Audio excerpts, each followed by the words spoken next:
భజే శ్రీచక్రమధ్యస్థాం దక్షిణోత్తరయోః సదా శ్యామావార్తాళి సంసేవ్యాం భవానీం లలితాంబికాం చింతితఫలపరిపోషణ చింతామణిరేవ కాంచినిలయా మే చిరతరసుచరితసులభా చిత్తం శిశిరయతు చిత్సుధాధారా. శివాయ గురవే నమః. శ్రీమాత్రే నమః. శ్రీ విష్ణురూపాయ నమః శివాయ. శ్రీమద్రాజరాజేశ్వరీ పరదేవతాయై నమో నమః. నవరాత్రుల పూజ దశమి ఆరాధనతో పరిపూర్ణతను చెందుతున్నది.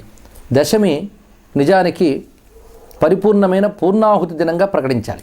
అంటే 9 రోజుల పూజ పూర్ణాంగము పొందుతున్నది. అందుకే నవమి పూజ లేకుండా దశమి పూజ చెయ్యరాదు. ఈ దశమి పూజ 9 రోజుల పూజకి స్వస్తి పలుకుతూ చేసేటువంటి ప్రధానమైనది. ఇందులో అమ్మవారికి ఉద్వాసన అని చేస్తారు. మహాకాళి, మహాలక్ష్మి, మహాసరస్వతి స్వరూపిణిగా భారతదేశమంతటా అమ్మవారి యొక్క మూర్తిత్రయాన్ని పెట్టి సప్తశతీ పారాయణ, హవనము ఇత్యాదులన్నీ చేసినటువంటి వారు ఈ రోజుతో వాటన్నిటికీ పరిపూర్ణత పలుకుతారు. అది కూడా మధ్యాహ్న సమయం లోపల మొత్తం ఉద్వాసన పూర్తయిపోతాయి. సాయంకాలం వచ్చే ముహూర్తం పేరు విజయ అనబడే ముహూర్తం. అది పైగా సంధ్య పూర్తవుతూ అప్పుడప్పుడే నక్షత్రాలు వస్తున్న ముహూర్తాన్ని విజయాముహూర్తం అంటారు. ఆశ్వయుజ శుక్ల దశమి నాటి ఈ సమయం విజయాముహూర్తం కలిగి ఉంది కనుక ఆ రోజుకి విజయదశమి అని పేరు ప్రత్యేకించి వచ్చినది. అయితే ఆ సమయంలో అపరాజితగా అమ్మవారిని ఆరాధన చేయడం సంప్రదాయం చెప్తున్న విషయం. ఇక్కడికి పరిపూర్ణమైనటువంటి దశలో మనం అమ్మవారి యొక్క 9 రోజుల పూజని పండించుకుంటున్నాం కనుక అమ్మ యొక్క సర్వశక్తిమయమైన స్వరూపాన్ని ఈరోజు దివ్యాలంకారం ద్వారా అమ్మవారి ఆలయాలు మనం ప్రకటిస్తున్నాయి. ఆ అలంకారం పేరు రాజరాజేశ్వరి అవతారము అని వ్యవహరిస్తారు. రాజరాజేశ్వరి అన్న, త్రిపుర సుందరి అన్న, మహాకామేశ్వరి అన్న, కామాక్షి అన్న ఒక్కటే తత్వం నిజానికి. అయినప్పటికీ అమ్మవారి యొక్క స్వరూపంలో పరిపూర్ణత రాజరాజేశ్వరి అనే పేరులో ఉన్నది. రాజరాజేశ్వరి ఉపాసన మహోత్కృష్ట దశకు చెందినటువంటి ఉపాసన. దశ మహావిద్యల్లో 3వది శ్రీ విద్య అని చెప్పబడుతుంది. దీనికి సుందరీ విద్య అని. దీనిలో వివిధ దశలు ఉంటాయి. మొట్టమొదట బాలారూపంతో అమ్మవారిని ఆరాధించడం, ఆడ తర్వాత పంచదశి స్వరూపంగా ఆరాధించడం, ఆడ తర్వాత షోడశి స్వరూపునిగా ఆరాధించడం. అందుకు షోడశి అనేటువంటి ప్రత్యేకమైన పేరు కూడా అమ్మవారికి ఉన్నది. ఇక్కడ 16 ఏళ్ల ప్రాయంలో ఉంటుందట అమ్మవారి యొక్క స్వరూపం. ఇది ఒక పరిపూర్ణతకు సంకేతమైనటువంటి సౌందర్యాన్ని తెలియజేసే సంఖ్య ఇది. పైగా అమ్మవారి మంత్రం 16 అక్షరాలతో కూడి ఉన్నటువంటిది. 16 అక్షరాలు అక్షర సంఖ్య వయస్సంఖ్యగా తీసుకుని దాని ప్రకారంగా ఇక్కడ 16 ఏళ్ల వయస్సులో ఉన్నటువంటి స్త్రీమూర్తిగా అమ్మవారిని ఆరాధన చేస్తారు. ఈ తల్లి మణిద్వీపం నందు ఉన్నదని, ఈ తల్లికి భువనేశ్వరి అనే నామం కూడా ఉన్నది అంటూ విశేషంగా దేవి భాగవతం చెప్తున్నది. భువనేశ్వరి, రాజరాజేశ్వరి. నిజానికి ఈశ్వరి శబ్దంతో ఉన్నటువంటి పేర్లు వీళ్ళిద్దరివే విద్యల్లో. ఈశ్వరి అంటే సమస్తమును నియమించున్నది అని అర్థం. అన్ని భువనాలకి ఈవిడి నియామకురాలు కనుక భువనేశ్వరి. పైగా భువనాలు ఎన్నో ఉన్నప్పుడు ఒక్కొక్క భువనంలో కొందరు ఉంటూ ఉంటారు పాలకులైన వాళ్ళు. అయితే ఆ భువనానికి వాళ్లే పెద్దలు, కానీ వాళ్ళందరికీ ఈవిడి పెద్ద. అందుకే అనేక కోటి బ్రహ్మాండ జనని దివ్య విగ్రహాన్ని లలితా సహస్రనామాలు చెప్తున్నారు. ఈ అనంత విశ్వంలో ఎన్ని బ్రహ్మాండాలు ఉన్నాయో వైజ్ఞానిక దృష్టితో చూసినా, ఆధ్యాత్మిక దృష్టితో చూసినప్పటికీ కూడా విశ్వం యొక్క అనంతత్వం ఊహకి అందదు. మనమున్న లోకమే చాలా పెద్దదనుకుంటాం. ఇలాంటి బ్రహ్మాండాలు ఎన్ని ఉన్నాయో మన వైజ్ఞానిక పరిశోధనలకు కూడా అందనటువంటి లెక్కలేని నక్షత్రగణములు ఉన్నాయి, మండలాలు ఉన్నాయి. ఎక్కడ ఎటువంటి వారు ఉన్నారో మనకు తెలియదు. మొత్తానికి లక్ష్యాలక్ష్య స్వరూపం ఈ ప్రపంచంట. లక్ష్యము అంటే కనిపించేది, అలక్ష్యము అంటే మన దృష్టికి అందనిది అయినటువంటిది. ఈ లక్ష్యాలక్ష్య స్వరూపములతో విశ్వమంతా వ్యాపించిన తల్లినే మహాలక్ష్మి అని కూడా మనం చెప్తున్నాం. ఈ అనేక కోటి బ్రహ్మాండములకు జనని. జనని అంటే కేవలం కన్న తల్లి మాత్రమే కాదు, నడిపించే నాయకురాలు కూడా ఆ తల్లి. అందుకు భువనేశ్వరి, సమస్త భువనములకు ఈశ్వరి అని.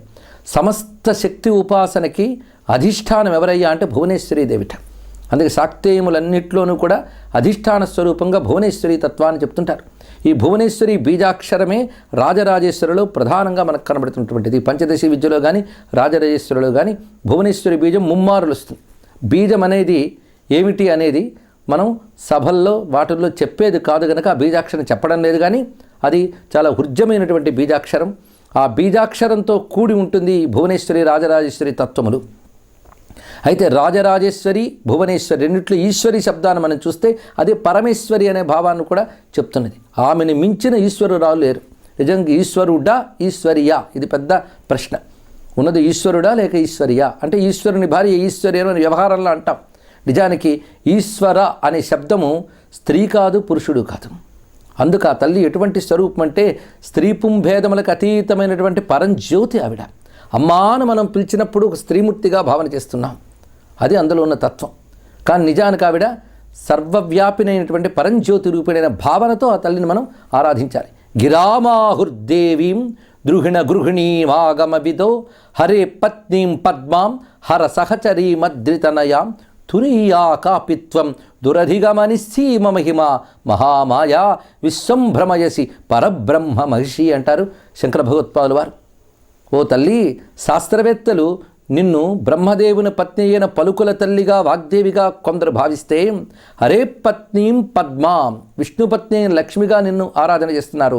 హర సహచరీం అద్రితనయాం శివునికి సహచారినిగా ఉన్నటువంటి పర్వతరాజపుత్రి అయిన గౌరిగా నిన్ను ఆరాధన చేస్తున్నారు. కనుక 3 రూపములతో ఉన్న దానవు నువ్వే, 3ంటికి అతీతమైన దానవు నువ్వే. తురీయా కాపిత్వం దురధిగమనిసీమ మహిమ, నీ యొక్క మహిమ సీమ లేనిది అనగా హద్దు లేనిది, అది దురధిగమం, అది తెలుసుకోవడం అంత తేలిక కాదు తల్లి. నువ్వు మహామాయవై విశ్వాన్నంటి నడుపుతున్న పరబ్రహ్మ యొక్క పట్టపురాణివి అన్నారు. మన హైందవ సంస్కృతిలో బ్రహ్మ విష్ణు రుద్రులు అని చెప్పబడుతున్నది ఒకే పరబ్రహ్మ యొక్క స్వరూపం. అందుకే ముగ్గురికి అతీతమై ఉన్నదాన్ని పరబ్రహ్మం అని అంటారు. ఆ పరబ్రహ్మ స్వరూపిణి ఇక్కడ జగదంబగా చెప్పబడుతున్నది. అలాంటి పరబ్రహ్మ స్వరూపిణి రాజరాజేశ్వరి అనే పేరుతో మనం వ్యవహరిస్తున్నాం. రాజరాజేశ్వరి అంటే పరబ్రహ్మస్వరూపిణి అని స్పష్టమైన అర్థం మనం గ్రహించవచ్చు. ఈవిడ లోకాతీతమై గుణాతీతమై సర్వాతీతమైనటువంటి శాంతస్వరూపిణి. అందుకే రాజరాజేశ్వరి ఆరాధనలో ఉత్కృష్ట స్థితికి వెళతాడు ఉపాసకుడు. ఆ విషయాన్ని శాస్త్రముల ప్రమాణంతో మనం గమనిస్తూ దేవీ భాగవతంలో ఒక అత్యద్భుతమైన కథను చెప్పారు. ఒకానొకప్పుడు మహాప్రళయం ఏర్పడిన తర్వాత తిరిగి సృష్టి ప్రారంభమవుతున్నది. ఆ సృష్టి ఆరంభంలో నారాయణుని నాభీకమలం నుంచి బ్రహ్మదేవుడు ఆవిర్భవించాడు. ఆ సమయంలో మధుకైటబులనే 2 రాక్షసుల వల్ల ఇబ్బంది పడితే అమ్మవారి అనుగ్రహం చేత బ్రహ్మదేవుడు ఆ కష్టం నుంచి బయటపడ్డాడు. తల్లి యొక్క అనుగ్రహం వల్లనే విష్ణువు మేల్కొని ఉభయ రాక్షసుల్ని సంహరించాడు. ఆడ తర్వాత మనమిద్దరమైనా ఇంకెవరైనా ఉన్నారా, ఇంతవరకు ఏమీ కనిపించట్లేదు, మొత్తం అంధకార బంధురమై ఉన్నది, జలమయమై ఉన్నది, మనం చూస్తున్న మేర అంతా ఇలా ఉన్నది, మన కర్తవ్యం ఏమిటి, మనం ఏం చేయాలి అనుకుంటున్నారట బ్రహ్మ విష్ణువులు. అప్పుడు 3వ వాడు వచ్చేట రుద్రుడు, నేను కూడా ఇక్కడే ఉన్నాను, సంహారకారకుడిగా ఉన్నటువంటి వాడిని అని. మన ముగ్గురము ఏం చేయాలి ప్రస్తుతం అని అనుకున్నారు వారు. అంటే వాళ్ళు అక్కడ ప్రకటింపబడ్డారు, కానీ ఎలా ప్రకటింపబడ్డాము, మన కర్తవ్యం ఏమిటి అని వాళ్ళు అనుకున్నారట. ఆ సమయంలో వారికి ఒక అంతర్వాణి వినబడింది. అది బ్రహ్మదేవుడు చెప్తాడు, నాపై మధుకైటభ రాక్షసులు వచ్చినప్పుడు ఓ నారాయణ నువ్వు యోగ నిద్రలో ఉన్నావు. ఆ సమయంలో నాకేం చేయాలో తెలియక ఆ యోగ నిద్ర రూపంలో నీలో ఎవరున్నారో ఆ తల్లికో దండం పెట్టాను నేను. వెంటనే ఆ యోగ నిద్ర రూపం అనుగ్రహం చూపించింది. కాబట్టి ఏం చేయాలో తెలియనప్పుడు ఆ తల్లిని వేడుకోవాలని తెలిస్తే చాలు. ఇక్కడ అది నాకు తెలిసింది కనుకనే ఆ కష్టం నుంచి బయటపడ్డాను. మన ముగ్గురం కూడా ఇప్పుడు ఏం చేయాలో ఆ తల్లిని తలంచుకుందామని అమ్మవారిని తలంచుకున్నట్ట. వాళ్ళని రక్షించిన శక్తి అంతే. ఎప్పుడైతే తలంచుకున్నారో అప్పుడు వారు ముందుకు ఒక విమానం వచ్చింది, తనంత తానే. దాన్ని నడిపేవాళ్ళు ఎవరూ లేరు, తనంత తాను వచ్చిందట. విమానం వాతరం హసా అన్నారు. ఇక్కడ వాయువు తనంత తాను నడుపుతూ ఉండగా వచ్చింది ఆ విమానం. ఆ విమానాన్ని చూశారు వాళ్ళు. అప్పుడు వారికి ప్రేరణగా వినబడిన వాక్యం ఏమిటి అంటే, మీరు ముగ్గురు విమానంలో కూర్చుండి, అది ఎక్కడ ఆగుతుందో అక్కడ మీరు దిగండి అని. వెంటనే వారు ముగ్గురు ఆ విమానం ఎక్కారు. ఆ విమానం క్రమంగా బయలుదేరింది. వాళ్ళు అనుకున్నారు తాము చూస్తున్న అంధకార బంధురమైనటువంటి స్థితిలో ఇంకొకటి ఏది లేదు అనుకున్నారు. కానీ చిత్రం కొంత తడవయ్యేటప్పటికల్లా ఈ విమానం దాటి వెళ్ళిపోయింది. ఒక అద్భుతమైన కాంతిమయ లోకం కనబడింది. ఆ కాంతిమయ లోకాన్ని చూస్తూ ఉంటే అక్కడ ఒక ఆయన కనబడ్డట. అతడు ఎవరు అంటే మళ్ళీ చతుర్ముఖాలతో బ్రహ్మదేవుడు. ఈ బ్రహ్మదేవుడు చూశాడు, ఇతరెవడు ఇక్కడ కూర్చున్నాడని. మరికొంత దూరం వెళ్ళేటప్పటికల్లా విష్ణువు కనబడ్డాడు, రుద్రుడు కనబడ్డాడు. ముగ్గురు వాళ్ళ రూపాలను అక్కడ చూసుకుంటున్నారు. పోనీ దిగి విచారణ చేద్దామంటే ఆగడం లేదు విమానం. ఎక్కడ ఆగితే అక్కడ దిగమన్నది ఆ తల్లి. అందుకు అది దాటి వెళ్ళిపోయారు. అది దాటి వెళ్ళిపోగానే మరొక చోటుకు చేరుకున్నారు. అక్కడ మళ్ళీ మరొక బ్రహ్మ విష్ణు రుద్రుడు కనబడ్డారట. ఆశ్చర్యచకితులు అయిపోతున్నారు. ఇక్కడ తిన్నగా వాళ్ళు వెళ్ళేటప్పటికీ ఒక అత్యద్భుతమైన దివ్యధామానికి చేరుకున్నారు. సరిగ్గా విమానం అక్కడికి వెళ్ళేటప్పటికీ అద్భుతమైనటువంటి అమృత సముద్రం కనబడింది. అక్కడ ఆ సముద్రం మధ్యలో ఒక ద్వీపం ఉన్నది. ఆ ద్వీపంలో కల్పవృక్షాలు ఉన్నాయి, కడిమి చెట్లు ఉన్నాయి, వాటి వెనకాల చింతామణి గృహం ఉన్నది. ఆ దివ్యమైనటువంటి ద్వీపం ఏమిటా అని చూస్తూ ఉండగా అందులో దిగిందిట ఈ విమానం. ఆ ద్వీపమే మణిద్వీపము. సుధా సింధోర్మధ్యే సురవిటపి వాటీ పరివృతే మణిద్వీపే నీపోపవనవతి చింతామణి గృహే అని శంకరులు వర్ణించినటువంటిది అది. ఆ మణిద్వీపంలో ప్రవేశించారు. మణిద్వీపం అంటే స్వయం ప్రకాశ స్వరూపము అని అర్థం. తనంత తాను ప్రకాశిస్తున్నటువంటి ఆ మణిద్వీపం, అందులో ప్రవేశించారు. అక్కడ ఇది ఆగింది విమానం. అప్పుడు వీళ్ళు దిగారు ప్రేరణ చేత. ఎదురుగా మహాభవనం కనబడింది. వీళ్ళు ముగ్గురు ఆ భవనంలోకి ప్రవేశిద్దామని వెళుతూ ఉంటే అక్కడ ద్వారపాలకురాళ్ళు ఉన్నారట. వాళ్ళు ఆపారు. మీరెవరు అని. నేను బ్రహ్మ, ఈయన విష్ణువు, ఈయన రుద్రుడు అన్నారట. ఏ బ్రహ్మాండం నుంచి వచ్చారని అడిగారట వాళ్ళు. అంటే ఒక్కొక్క బ్రహ్మాండానికి సృష్టి స్థితి లయలు ఉంటాయి. అవి నిర్వహించడానికి పరమేశ్వర శక్తి బ్రహ్మ విష్ణు రుద్ర రూపాలతో ఉంటుంది. ఎన్ని బ్రహ్మాండాలు ఉన్నాయో ఏమిటి తెలుసు.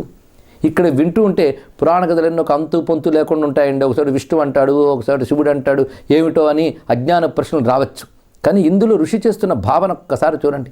ఈ విశ్వం అనంతమైనది. మనం చూస్తున్నదే గొప్పదనుకుంటాం, కానీ ఇంకా ఎంత ప్రపంచం ఉన్నదో. నూతిలో కప్పకు నుయ్యే మహాసముద్రం అన్నట్టు ఏ బ్రహ్మాండం వాడికి అదే పెద్ద బ్రహ్మాండం. ఇంకే ఎన్ని ఉన్నాయో అనంత విశ్వంలో ఎవరికి తెలుసు. ఇది ఇందులో ఋషి ఇస్తున్న గొప్ప ఆలోచన. నిజంగా లెక్క కందని అనంత కోటి బ్రహ్మాండములు ఉన్నాయి అనే భావన ప్రపంచంలో మొట్టమొదట అందించినటువంటిది భారతీయ మహర్షుల విజ్ఞానమే. ఇది మనం గ్రహించితే విశ్వం యొక్క అనంతత్వాన్ని చూపిస్తున్నారు. అది ఇందులో గమనించవలసిన అంశం. ప్రతి చోట సృష్టి స్థితిలో జరుగుతూనే ఉంటాయి. అవి ఎక్కడ జరుగుతున్నాయో అక్కడికక్కడే ఒక మహావిశ్వం ఉన్నట్టు ఇక్కడ. అందుకే ప్రతి అణువులోని మళ్ళీ సృష్టి స్థితిలో ఉన్నాయి. అక్కడ బ్రహ్మ విష్ణు రుద్రులు ఉన్నారు. అంటే బ్రహ్మ విష్ణు రుద్రాత్మకమైన శక్తి అన్ని బ్రహ్మాండముల్లో ఉన్నది. దానికి అదే పరిమితమై ఆలోచిస్తూ ఉంటే ఆ పరిమితి ఛేదించుకుని అపరిమితమైన శక్తిని గ్రహించాలి అనే భావం ఇందులోంచి మనం తెలుసుకోవలసింది. అందుకే పురాణ కథని ఎటువంటి ఉద్దేశంతో తెలుసుకుంటే ఎలాంటి జ్ఞానం కలుగుతుందో ఆలోచించాలి. అంతేగాని పైపైన కథలు కాదు ఇక్కడ చూడటం. మొత్తానికి అనంత బ్రహ్మాండములను నడుపుతున్న శక్తి మాత్రం ఒక్కటే ఉన్నది. ఆ శక్తి వద్దకు వీళ్ళు ఇప్పుడు చేరారు. ఏ బ్రహ్మాండం నుంచి అని అడిగితే అది మాకే తెలియదు అన్నారు వాళ్ళు. అయితే సరే, మీరు లోపలికి వెళ్ళాలంటే పురుష రూపాలతో వెళ్ళడానికి లాభం లేదు అన్నట్ట. మరి ఎలా వెళ్ళడం? మీరు లోపల అడుగు పెడితే చూద్దురుగాని అన్నది. వెంటనే లోపల నుంచి కబురు వచ్చింది, వాళ్ళ ముగ్గురిని పంపించు అని.